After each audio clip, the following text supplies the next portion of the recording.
Paco Ignacio Taibo, 2. Estas son las 6 preguntas que le hago a todos mis invitados.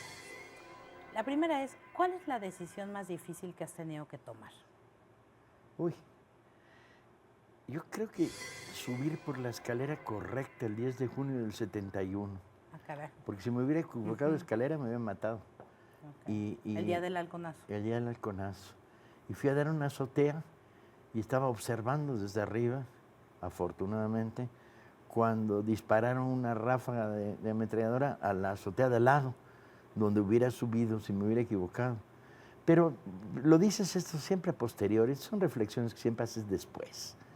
Probablemente la decisión más complicada de mi vida haya sido algo mucho más simple, como acudir o no al examen de química, ¿no? La más angustiosa, ¿no? ¿La más angustiosa el examen de química? No lo sé, no. estoy especulando, Sí, ¿no? sí, Porque claro. luego la distancia te cambia todo y vuelve trascendente lo que no era y a la inversa. ¿Pero qué te angustia? Bueno, en ese sentido, pues, porque supongo que puede haber muchos tipos. Duermo muy bien y vivo con conciencia tranquila y eso me permite dormir. Pero de repente arrastro al sueño obsesiones. Y me paso toda la noche diciendo, ¿y cómo le digo a Juanito que no vamos a publicar en toda la vida su libro porque es horrible? Y Juanito no existe, el libro no existe, ¿y de dónde saqué esa obsesión? Y cuando me despierto, me desangustio, pero tampoco es intrascendente. En general soy un hombre en paz consigo mismo. La segunda pregunta es, ¿cómo ves el país al iniciar este sexenio? Yo lo veo con una tremenda dosis de esperanza. He estado viendo en concreto cambios que me ilusionan en pequeñas cosas. Y la propia experiencia de lo que estamos haciendo es maravillosa, repleta de calor. Y el otro día hablando con unos compañeros me dijeron, llegamos a una comunidad en Chiapas donde no había habido un médico en 14 años. Y yo decía, ¿perdón? ¿Qué? ¿Subieron cerro? No, a 4 horas de brecha. No había subido un médico en 14 años. Y el hecho de que haya subido un médico me ponía en muy buen humor. Veo con esperanza, como muchísimos mexicanos, el proceso de cambios que se está produciendo. La tercera es, aunque no es válido generalizar, generalicemos. ¿Cuál es la característica del mexicano que más te gusta y cuál es la que menos te gusta? Hay una reserva en este país cultural que tiene que ver con la dignidad. Mexicanos y mexicanas. Sobre todo la he visto en mujeres de mediana edad, en mis años de sindicalista. Una rectitud moral tan maravillosa, tan sólida, que me fascina. Y la que menos me gusta, el machismo barato. Me ofende. Pasar al lado de una conversación con dos tlacuaches de tercera, con actitudes machistas, me insulta. Yo creo que es la que más me molesta y tiene un nivel de raíz profundo en esta sociedad, lamentablemente. A ti, o sea, toquémoslo tangencialmente y rápido, ¿no? Te acusaron por una frase de ser machista y tú contestaste, pues yo me la he vivido defendiendo,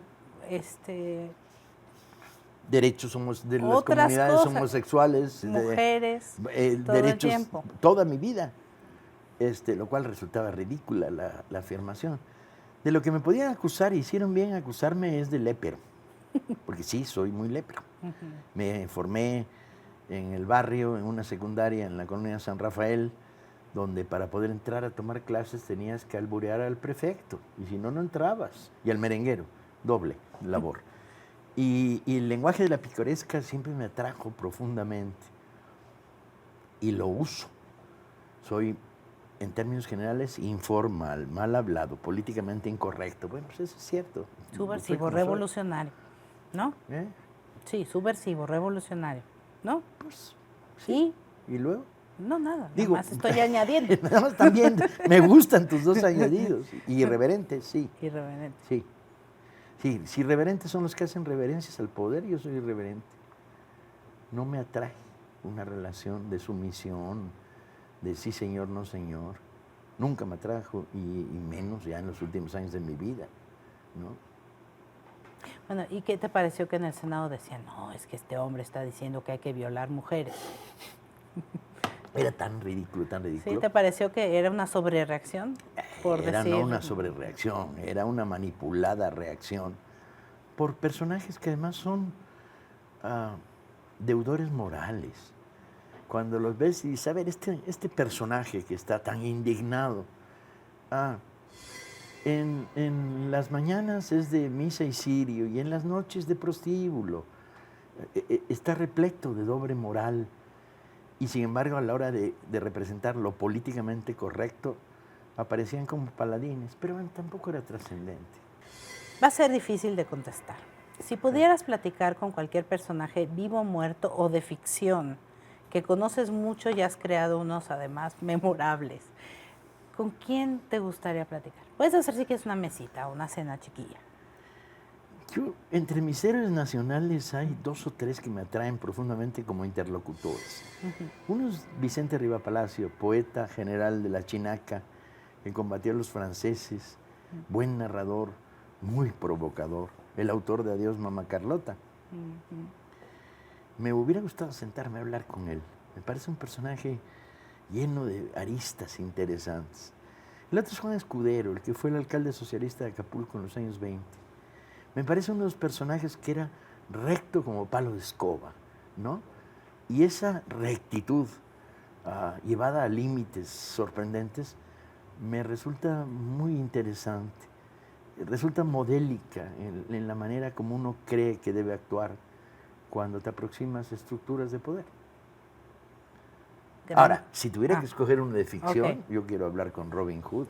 Robin Hood. Que me cuente de dónde sacó la plumita del sombrero. Y la faldita que usa. Y la faldita. ¿Cómo conquistó a Lady Marian? Porque ya Eso directo, le salió fácil. ¿Sí crees? La parte complicada es atreverse a andar por el bosque de Sherwood con faldita y leotardos verdes. Yo en la secundaria dije un día lo voy a hacer nomás por provocar. Pero ¿Y yo lo estudiaba hiciste? No me atreví. En la secundaria yo quería hacer 2 cosas. Uno de mis sueños dorados era ponerme una falda escocesa y ir a la secundaria 4, que no tienes idea lo que era aquello. Y no tuve pantalones para aventar. ¿Y la segunda? La provocación.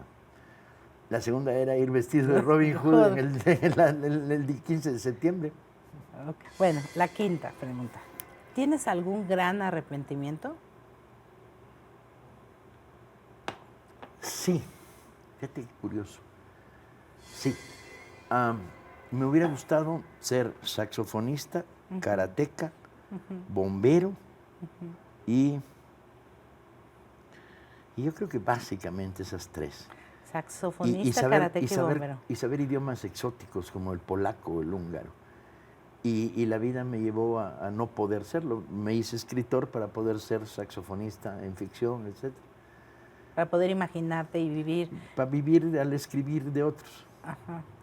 Y sí, me hubiera gustado hablar un par de idiomas más de los que hablo. Mucho. Hubiera reconducido mi adolescencia hacia eso, entre otras cosas.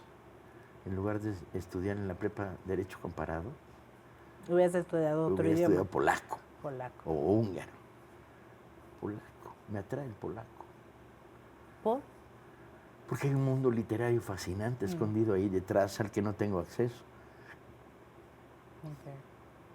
Sí, no es lo mismo la traducción. Nunca Cuando la encuentres. Cuando la encuentres. Curiosos arrepentimientos. Y yo creo que es ese. Digo, he metido la pata muchas veces a lo largo de mi vida, pero ninguna excesivamente grave, excepto un primer matrimonio que me lo podía haber ahorrado si no fuera porque era muy terco. Y que bueno, al paso de los años se compuso con un segundo matrimonio magistral en el que tuve la suerte de encontrarme a Paloma. Y vivo todavía deslumbrado y afortunado por haberme encontrado a Paloma. O sea que se corrigió la otra etapa, que fue muy temporal. Creo que duré 4 meses casado, algo así. 4. Y fueron muchos. Me casé con una mujer que le gustaba la zanahoria rallada. ¿Y eso es terrible? Sí, Mija, la zanahoria rallada. Yo soy comedor de carnitas. La zanahoria rallada. ¿Qué hay hoy para comer? Zanahoria rallada. Y en ese momento yo quedé fulminado por el martillo de Thor. Ok. No, pues, diferencias irreconciliables. Irreconciliables absolutas. Nunca me podría haber casado ni con una mujer de derecha ni con una comedora de zanahorias. Y la sexta pregunta, que también va a ser difícil tratándose de tu persona. ¿Cuál es tu grosería favorita? La que dices con más gusto o más frecuencia. No, con más gusto. Con más gusto. Sí. O sea, va a ser difícil escoger. Exactamente, ¿no? exactamente. Escoger. Estaba pensando entre las 32 de mi amplio arsenal. Nada más ¿Cuál 32, es? no, Paco, por favor. ¿No conoces este diccionario maravilloso que hicieron para insultar? ¿No? ¿De algarabía? No, Ay, es muy bonito. seguro que me sé como 15 que ellos no se saben.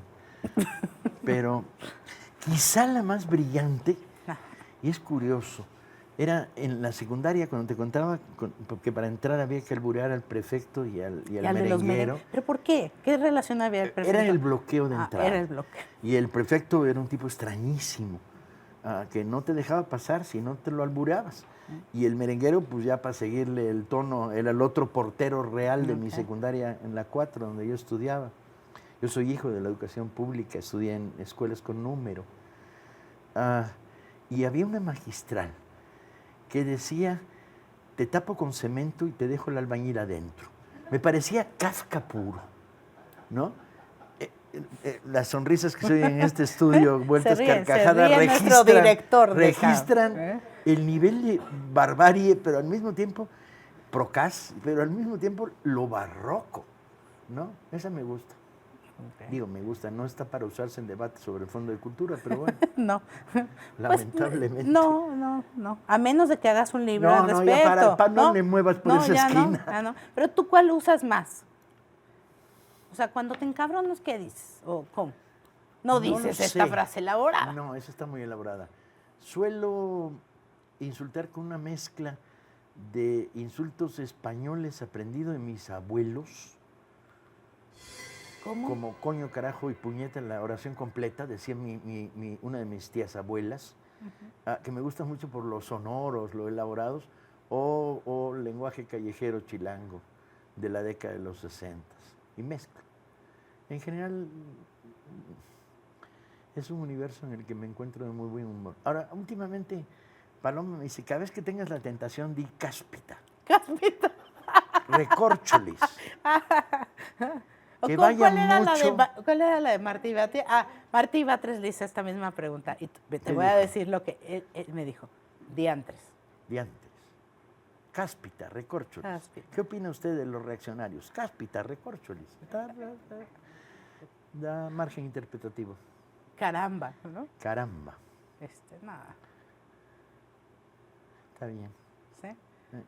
Estoy pensando algunas para mi próxima soliloquio. Ok. Bueno, estas fueron las 6. Muchas gracias, Paco.